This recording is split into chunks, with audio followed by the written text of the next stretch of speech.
نیچے لکھی تختی پر جو ہے وہ لکھا پڑا ہے کہ اے گروہ آل محمد، جو تم میں سے لا الہ الا اللہ کی گواہی دیتا ہوا آئے گا وہ جنت میں داخل ہوگا۔ حضرت امیر معاویہ نے پوچھا یا کا حسین گروہ آل محمد کون ہے؟ تو سیدنا امام علی مقام نے ارشاد فرمایا کہ جو کوئی شیخین یعنی صدیق اکبر اور فاروق اعظم کو، میرے بابا علی المرتضیٰ کو اور آپ اے امیر معاویہ آپ کو برا بھلا نہ کہتا ہو وہ گروہ آل محمد میں سے ہے۔ میرے آقا مکی مدنی مصطفیٰ صلی اللہ علیہ وآلہ وسلم نے ارشاد فرمایا الحسن والحسین سیدہ شباب اہل الجنہ، میرا حسن اور حسین جنتی نوجوانوں کے سردار ہیں۔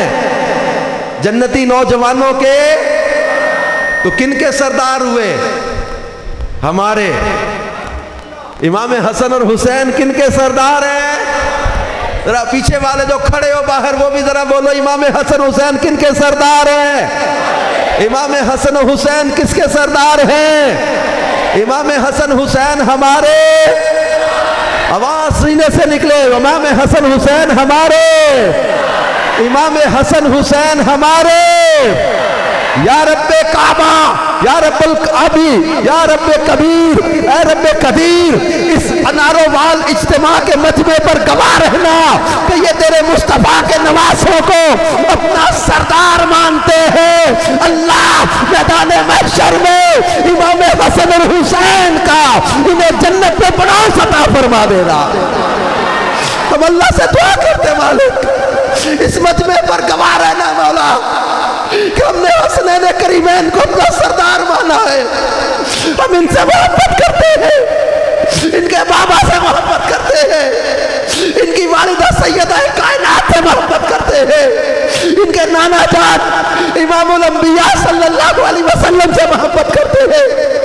اے اللہ سارے صحابہ اور اہل بیت سے محبت کرتے ہیں، تیرے مصطفیٰ کریم تیرے پیارے نبی سے نسبت صحابہ کو ہوئی، ہم ان سے پیار کرتے ہیں، تیرے مصطفیٰ تیرے محبوب سے نسبت ان کے گھر والوں کو اہل بیت کو ہوئی، ہم ان سے محبت کرتے ہیں۔ اللہ ہمیں ان محبتوں کا صلہ قیامت کے دن ان کی غلامی کی صورت میں عطا کرنا کہ جس گروہ کے یہ سردار ہوں گے اللہ اس گروہ میں ہمیں بھی شامل کر دینا۔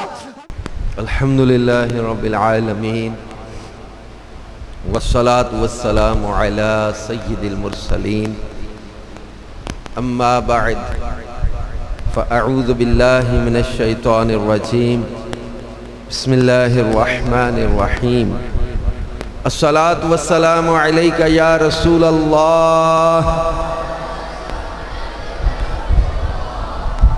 وعلى آلك وأصحابك يا حبيب الله، الصلاة والسلام عليك يا نبي الله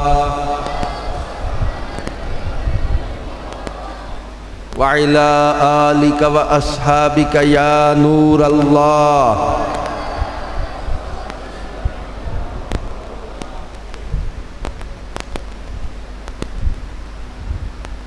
نویت سنت الاعتکاف۔ اللہ پاک کے آخری نبی رسول ہاشمی صلی اللہ علیہ وآلہ وسلم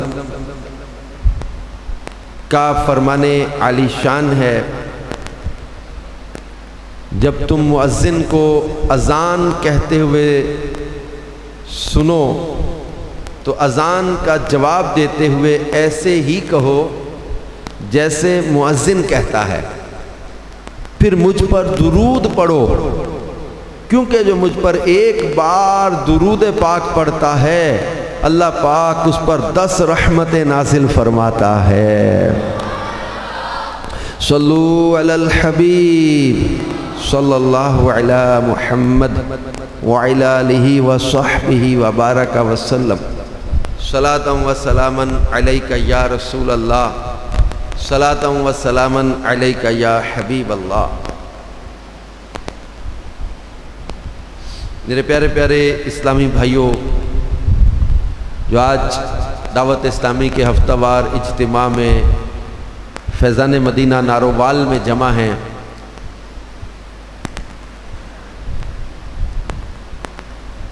محرم الحرام کے ایام یہ خاص طور پر چونکہ ذکر صحابہ اور اہل بیت کے ایام بھی ہوتے ہیں، اور ویسے تو سارا سال ہی ذکر صحابہ اور اہل بیت جاری رہتا ہے اور رہنا ہی چاہیے، ان دنوں میں خاص طور پہ چونکہ نواسہ رسول، جگر گوشہ بطول، امام علی مقام، امام عرش مقام، امام تشنکام، امام حسین رضی اللہ تعالی عنہ، ان کی اور ان کے رفقاء کی عظیم قربانیوں کا ذکر بھی ہوتا ہے۔ تو اس واقعہ کو ان 4 ابواب میں غور کرنے کی ضرورت ہے۔ یہ کون لڑا، کس سے لڑا، کیوں لڑا، اور پھر ہوا کیا۔ 4 چیپٹر ہیں، 4 ابواب ہیں اس واقعہ کے۔ کون لڑا؟ یزید پلید۔ کس سے لڑا؟ امام علی مقام رضی اللہ عنہ سے، نواسہ رسول سے۔ کیوں لڑا؟ دنیا کے لالچ میں۔ کیا ہوا؟ اس پر تاریخ شاہد ہے۔ تو یہ سمجھنا بہت ضروری ہے، کیونکہ بعض اوقات یہ غلط فہمی بعض کے ذہنوں میں آتی ہے کہ یہ شاید کوئی پولیٹیکل پرابلم تھی، کوئی پولیٹیکل ڈسپیوٹ تھا، کوئی سیاسی جھگڑا تھا، یا اقتدار کا کوئی امام علی مقام رضی اللہ تعالیٰ عنہ کو کوئی جو وہ معاذ اللہ لالچ تھا۔ ایسا نہیں ہے۔ امام علی مقام رضی اللہ عنہ کی طرف سے نہ جنگ تھی، نہ اقتدار کا کوئی معاذ اللہ لالچ تھا۔ امام علی مقام رضی اللہ عنہ کو کوفے والوں نے خط لکھے تھے اور بتایا تھا کہ یزید کیسا ہے، یزید پلید بدبخت۔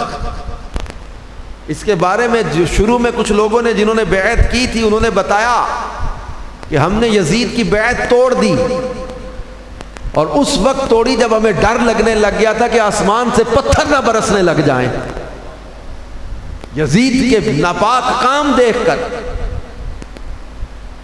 وہ یزید پلید بدبخت و فاسق تھا، فاجر تھا، دشمن اہل بیت تھا، نواسہ رسول کا دشمن تھا، اور رسول پاک صلی اللہ علیہ وآلہ وسلم نے جن کے بارے میں خود فرمایا ہو،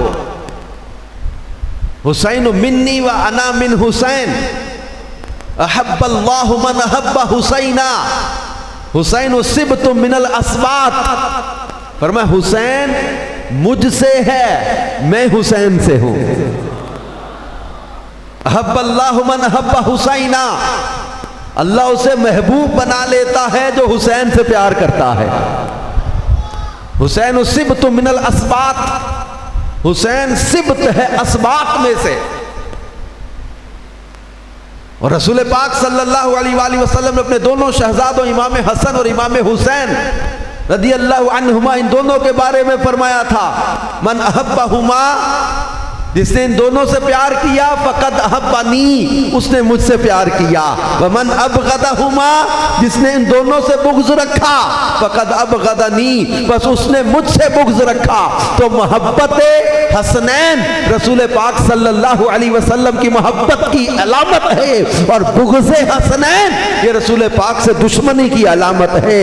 تو جن کی محبت کو اللہ کے محبوب علیہ الصلوۃ والسلام نے اپنی محبت قرار دیا، اور جس گھرانے کے بارے میں میرے آقا صلی اللہ علیہ وسلم نے خود ارشاد فرمایا تھا، اللہم والی من والہ وعاد من عاداہ، اے اللہ جو ان سے پیار کرے تو اسے اپنا پیارا بنا لے، جو ان سے دشمنی رکھے اللہ تو اسے اپنا دشمن بنا لے۔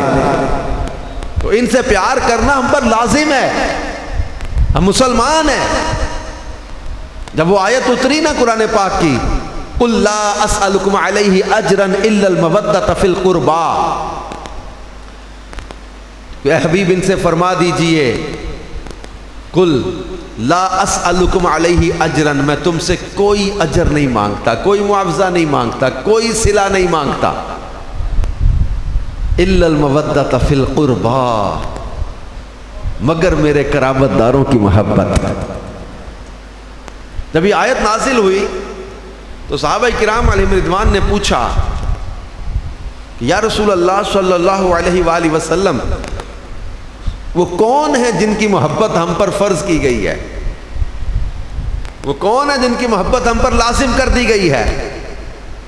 تو رسول پاک صلی اللہ علیہ وآلہ وسلم نے ارشاد فرمایا، کن کی محبت تم پر واجب ہو گئی؟ فرمایا میں علی المرتضیٰ، فاطمہ الزہرا، حسن اور حسین، یہ 5 تن ان کی محبت فرمایا تم پر واجب کر دی گئی ہے۔ بلکہ حضرت عبداللہ ابن مسعود رضی اللہ تعالیٰ عنہ فرمایا کرتے تھے، آل رسول کی ایک دن کی محبت 1 سال کی نفلی عبادت سے زیادہ افضل ہے۔ آل رسول سے محبت، یہ تو اس کے بغیر تو بندہ ایمان والا ہی کیسے ہو سکتا ہے؟ وہ دن پر نماز میں درود پڑھا جائے، اب خود تو سوچو ان کا مرتبہ کیا ہوگا۔ وہ ہستیاں جن پر نماز میں درود پڑھا جاتا ہے، وہ آل رسول جن کی محبت رسول پاک صلی اللہ علیہ وآلہ وسلم کی محبت کی علامت ہے، وہ آل رسول جن سے دشمنی رکھنے والا رسول پاک صلی اللہ علیہ وآلہ وسلم کو ناراض کرتا ہے، اور وہ آل رسول جن کی محبت کے بارے میں فرمایا من مات علی حب آل محمد مات شہیدا، جو آل محمد کی محبت میں مرا وہ شہادت کی موت مرا۔ جن کی محبت اس قدر اہمیت کی حامل ہے۔ اور ایک کتاب ہے تاریخ مدینہ، غالباً اس کی 14ویں جلد میں ایک بہت پیارا واقعہ لکھا ہوا ہے۔ حضرت سیدنا امیر معاویہ رضی اللہ عنہ خطبہ ارشاد فرما رہے تھے، اتنے میں امام حسین رضی اللہ تعالی عنہ تشریف لے آئے۔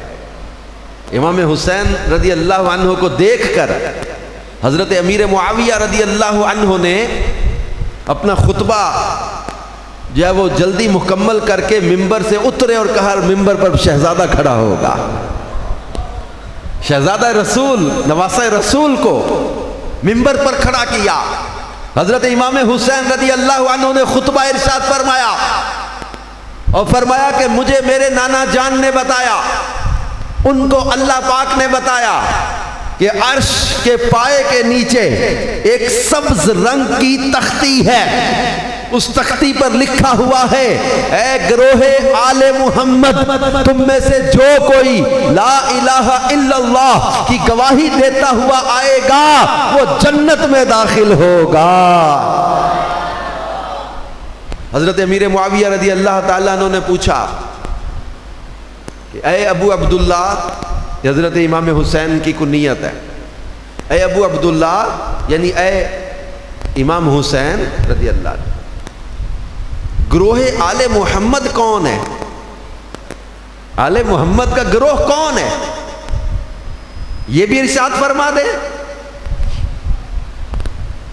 تو حضرت امام حسین رضی اللہ عنہ نے جو گروہ آل محمد کی پہچان بیان کی، اگر آپ کو سمجھ آ گئی اور آپ کو لگا کہ میں بھی اسی گروہ کا حصہ ہوں، تو اپنے سینے سے خوشی کے اظہار کے طور پر سبحان اللہ کی صدا کہنا، اور اگر لگا کہ میں اس گروہ میں سے نہیں ہوں تو امام حسین کا کہنا مان کر اس گروہ کا حصہ بن جاؤ جو عرش کے نیچے لکھی تختی پر جو ہے وہ لکھا پڑا ہے کہ اے گروہ آل محمد، جو تم میں سے لا الہ الا اللہ کی گواہی دیتا ہوا آئے گا وہ جنت میں داخل ہوگا۔ حضرت امیر معاویہ نے پوچھا یا کا حسین گروہ آل محمد کون ہے؟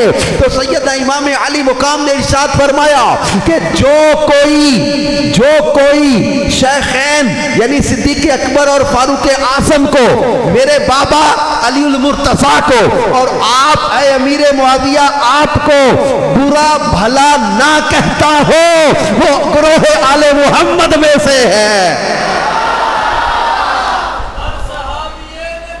جنتی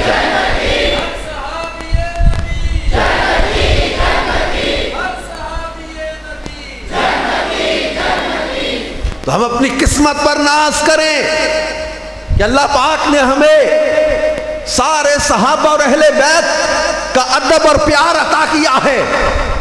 صحابہ اور اہل بیت کی محبت یہ اس قدر ضروری ہے کہ بعض اوقات یہ غلط فہمی کا کچھ لوگ شکار ہو جاتے ہیں۔ کچھ لوگ محبت اہل بیت کا تو نام لیا مگر توہین صحابہ میں جا پڑے، کچھ نے محبت صحابہ کا نام لیا لیکن توہین اہل بیت میں جا پڑے۔ امام فخر الدین رازی نے 2 حدیثیں لکھی ہیں اور دونوں حدیثیں لکھنے کے بعد ایک جملہ لکھ دیا کہ ہمارا بیڑا پار ہے، ہمارا بیڑا پار ہے۔ پھر دونوں حدیثیں کون سی تھی؟ ایک حدیث وہ جس میں اللہ کے پیارے نبی صلی اللہ علیہ وآلہ وسلم نے فرمایا اصحابی کالنجوم بأیکم اقتدیتم اقتدیتم، میرے صحابہ ستاروں کی طرح ہے، ان میں جس کی بھی پیروی کرو گے ہدایت پا جاؤ گے۔ یہ سمندر میں جب لوگ سفر کرتے تھے ستاروں کو دیکھ کے اپنی سمت ٹھیک کرتے تھے، ستارے نہ ہو تو یہ رستے بھٹک جاتے، تو ستاروں کو دیکھ کر راستہ ٹھیک طے کیا جاتا ہے، منزل کو پایا جاتا ہے، تو بھٹکتا نہیں ہے، تو ستاروں سے رہنمائی لیتا رہتا تھا، تو ستاروں کو دیکھ کر اپنی سمت ٹھیک کر لیتے تھے۔ اس مثال کو سامنے رکھ کے فرمایا تھا میرے صحابہ ستاروں کی طرح ہے، جن میں سے جس کی بھی پیروی کرو گے ہدایت پا جاؤ گے۔ اور دوسری حدیث میں فرمایا کہ میرے اہل بیت سفینہ نوح کی مثل ہے، کشتی نوح کی طرح ہے، وہ اس میں سوار ہوا وہ بچ گیا، وہ سوار نہ ہوا وہ ہلاک ہو گیا۔ تو فرمایا کوئی تو ہدایت کے ستاروں کو چھوڑ کر بھٹک گیا، کوئی کشتی نوح کی مثل اہل بیت کا دامن چھوڑ کر گمراہ ہو گیا، ہلاک ہو گیا۔ ہم نہ بھٹکیں گے نہ ہلاک ہوں گے، کیونکہ ہم نے ہدایت کے ستارے صحابہ کا دامن بھی نہیں چھوڑا، اہل بیت کا دامن بھی نہیں چھوڑا۔ اعلیٰ حضرت امام اہل سنت نے قرآن پاک کی وہ جو آیت ہے نا، جب اللہ پاک نے سارے صحابہ کا ذکر کیا، فتح مکہ سے پہلے والے بعد والے، ذکر چلتا چلتا کیا فرمایا؟ کُلًّا وعد اللہ الحسنى، اللہ نے ان سب کے ساتھ جنت کا وعدہ کر لیا ہے۔ اللہ پاک نے ان سب کے ساتھ جنت کا وعدہ کر لیا۔ اور پھر اور جو بیعت کے بارے میں یہ بات بالکل واضح رکھیں۔ ایک میرا نا پرانا کوئی کالج فیلو مل گیا ایک جگہ، کسی سفر میں ملاقات ہو گئی، تو مجھے کہنے لگا میں نے تمہارا انٹرنیٹ پہ کلپ دیکھا، اس میں تم جو ہے نا وہ یزید کے بارے میں لوگوں کو کہہ رہے ہو کہ بڑا غلط آدمی تھا اور وہ یزید پلید ہے، بدبخت ہے۔ میں نے کہا کہ ہماری جتنی نفرت کی شدت ہو سکتی ہے نا، اس سے بھی زیادہ یزید کے ساتھ ہماری نفرت ہے، جتنی سوچی جا سکتی ہے نا نفرت۔ اس نے کہا نہیں نہیں، یزید تو بڑا اچھا بندہ تھا، بڑا نیک آدمی تھا، تو یہ تھا، یوں تھا، یوں تھا، تاریخ میں یوں لکھا ہے، فلاں تاریخ میں یوں لکھا ہے۔ میں نے کہا ہمارے جوتے کی نوک پہ ایسی تاریخ کی بات جو یزید کو اچھا کہے اور میرے آقا حسین کو برا کہے، ہمارے جوتے کی نوک پہ. کیوں؟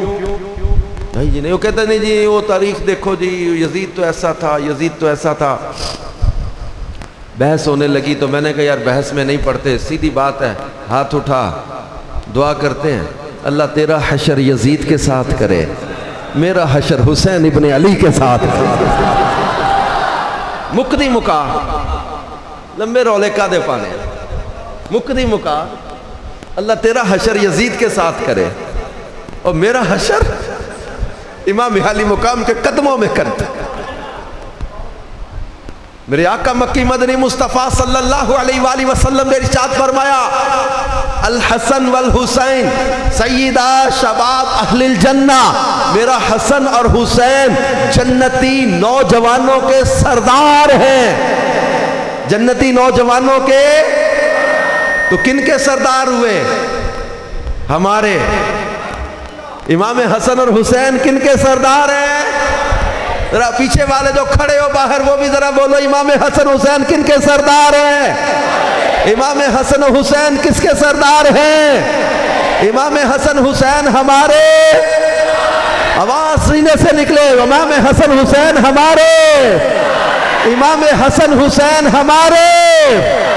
یا رب کعبہ، یا رب الکعبی، یا رب کبیر، اے رب قدیر، اس انارو وال اجتماع کے مجمع پر گواہ رہنا کہ یہ تیرے مصطفیٰ کے نواسوں کو اپنا سردار مانتے ہیں. اللہ میدان محشر میں امام حسن اور حسین کا انہیں جنت میں بڑا عطا فرما دینا.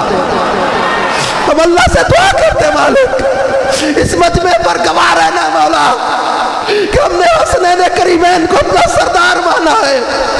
ہم ان سے محبت کرتے ہیں، ان کے بابا سے محبت کرتے ہیں، ان کی والدہ سیدہ کائنات سے محبت کرتے ہیں، ان کے نانا جان امام الانبیاء صلی اللہ علیہ وسلم سے محبت کرتے ہیں.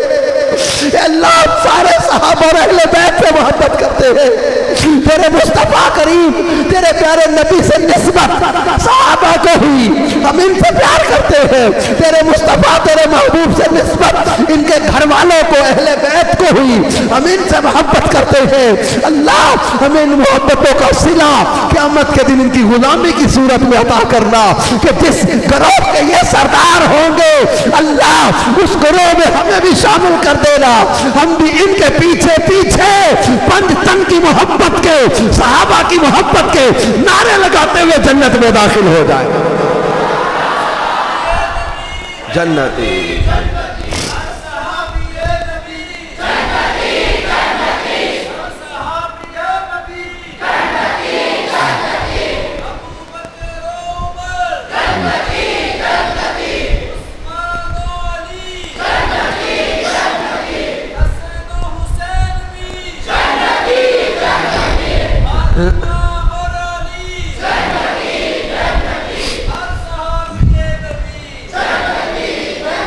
اور آپ کی ہماری تو یار اوقات ہی کیا ہے. حضرت سیدنا فاروق اعظم مسلمانوں کے دوسرے خلیفہ، مراد رسول، قطعی جنتی صحابی، فضیلت کے جتنے ابواب ہیں نا آپ دیکھیں، اول مہاجرین، آپ دیکھیں بدر والے، آپ دیکھیں احد والے، آپ دیکھیں بیعت رضوان والے، آپ دیکھیں عشرہ مبشرہ، آپ دیکھیں فتح مکہ سے پہلے والے، آپ دیکھیں جو ہے وہ تمام غزوات میں محبوب کریم کے ساتھ، آپ دیکھیں خلفائے راشدین میں، آپ دیکھیں شیخین میں، آپ دیکھیں فضیلت کے جتنے ابواب ہیں نا وہ ہستی فاروق اعظم جن کو مانگ کر لیا رب سے، وہ فاروق اعظم جو مصطفیٰ صلی اللہ علیہ وسلم کی دعا سے رب کریم نے عطا کیے. اور صحابہ کہتے ہیں ہم نے حضرت عمر ابن خطاب کے بعد اسلام کو کبھی نیچے آتے نہیں دیکھا، عزتوں کے ساتھ بڑھتے ہی دیکھا ہے.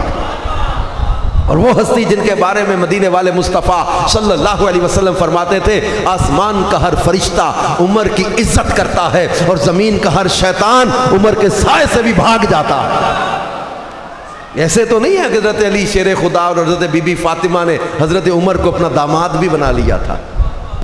اپنی بیٹی حضرت ام کلثوم بنت علی المرتضیٰ، یہ حضرت عمر فاروق کے نکاح میں دی. حضرت عمر داماد علی المرتضیٰ بھی ہیں، داماد زہرا بھی ہیں. حضرت عمر رضی اللہ تعالیٰ کے سگے بیٹے عبداللہ ابن عمر رضی اللہ تعالیٰ عنہ آئے تھے. کس موقع پر؟ ایک جنگ میں مال غنیمت بہت بڑا آیا.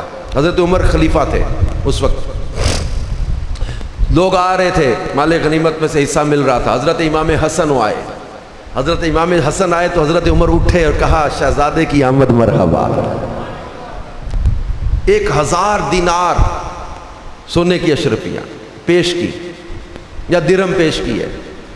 1000 درہم پیش کی ہے. پھر امام حسین رضی اللہ عنہ آئے، ان کا بھی استقبال کیا، ان کو بھی 1000 درہم پیش کی ہے. پھر حضرت عمر رضی اللہ تعالیٰ کے سگے بیٹے حضرت عبداللہ ابن عمر آئے. حضرت عمر نے ان کو 500 درہم دیے.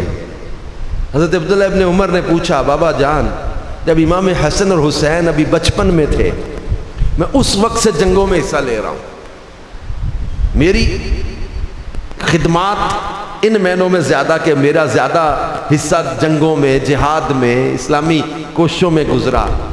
ان کو 1000 درہم ملے، مجھے 500، تھوڑا حصہ ملے تو ان کے برابر بھی نہیں، ان سے کم.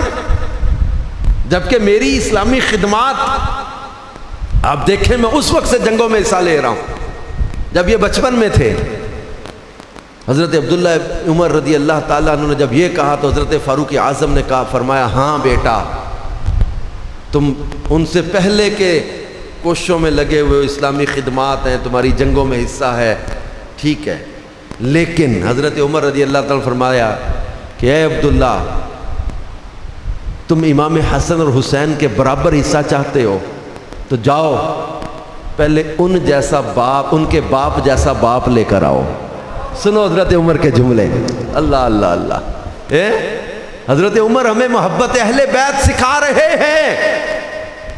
فرما رہے اپنے بیٹے سے کہ بیٹا عبداللہ، اگر تم حسن و حسین کے برابر حصہ چاہتے ہو تو پھر جاؤ ان کے والد جیسا والد لے آؤ، ان کی والدہ جیسی والدہ لاؤ، ان کے نانا جیسا نانا لاؤ، ان کی نانی جیسی نانی لاؤ، ان کے چچا جیسے چچا لاؤ، ان کی خالہ جیسی خالہ لاؤ، ان کے ماموں جیسے ماموں لاؤ. فرمایا نہیں لا سکتے، کیونکہ ان کے بابا علی المرتضیٰ ہے، ان کی والدہ سیدہ کائنات فاطمہ الزہرا ہے، ان کے نانا امام الانبیاء ہیں، ان کی نانی خدیجہ الکبریٰ ہے، ان کے چچا حضرت جعفر ہیں، ان کے ماموں حضرت ابراہیم بن رسول اللہ ہے، ان کی خالہ حضرت رقیہ ام کلثوم ہے. کہ جب تم ان جیسے خالہ نہیں لا سکتے، ماموں نہیں لا جا سکتے، ان کے نانا جیسے نانا نہیں، ان کے والد جیسا تمہارا والد نہیں، ان کی والدہ جیسی تمہاری والدہ نہیں، تو تم کبھی بھی حسن و حسین کے برابر نہیں ہو سکتے کہ وہ خاندان رسالت کے چراغ. یہ محبت اہل بیت حضرت عمر سکھا رہے ہیں کہ صحابہ کی محبت اہل بیت سے کیسی تھی. تو اپنی سوچیں ہمیشہ ہم نے پاکیزہ اور کلیئر رکھنی ہے کہ صحابہ کرام علیہم رضوان کا اہل بیت سے پیار، ان سے محبت، ان کی عقیدت ان کے دل میں کیسی تھی. حضرت صدیق اکبر رضی اللہ تعالیٰ عنہ امام حسن کو دیکھ کر کندھوں پہ اٹھا لیتے تو کہتے تھے تم کتنے مصطفیٰ جان رحمت سے مشابہت رکھتے ہو. سیدنا ابو ہریرہ رضی اللہ عنہ ایک سفر میں ایک جنازے سے واپسی پر گرمی تھی، دھوپ تھی، راستے میں حضرت ابو ہریرہ رضی اللہ تعالیٰ عنہ کسی کے پاؤں پہ لگی مٹی اپنی چادر سے صاف کرنے لگے. لوگوں نے دیکھا تو کس کے پاؤں کی مٹی حضرت ابو ہریرہ اپنی چادر سے صاف کر رہے ہیں، تو دیکھا تو نواسہ رسول امام حسین رضی اللہ عنہ تھے، جن کے پاؤں پہ لگی مٹی حضرت ابو ہریرہ جلیل القدر صحابی اپنی چادر سے صاف کر رہے تھے. حضرت امام حسین نے اپنے پاؤں پیچھے کرنا چاہے تو سید ابو ہریرہ نے کہا کہ اے حسین ابن علی، جو کچھ تمہارے بارے میں جانتا ہوں اگر لوگوں کو پتا چل جائے تو لوگ تمہیں زمین پہ پیر نہ رکھنے دیں، اپنے کندھوں پہ اٹھا کے پھرتے رہے.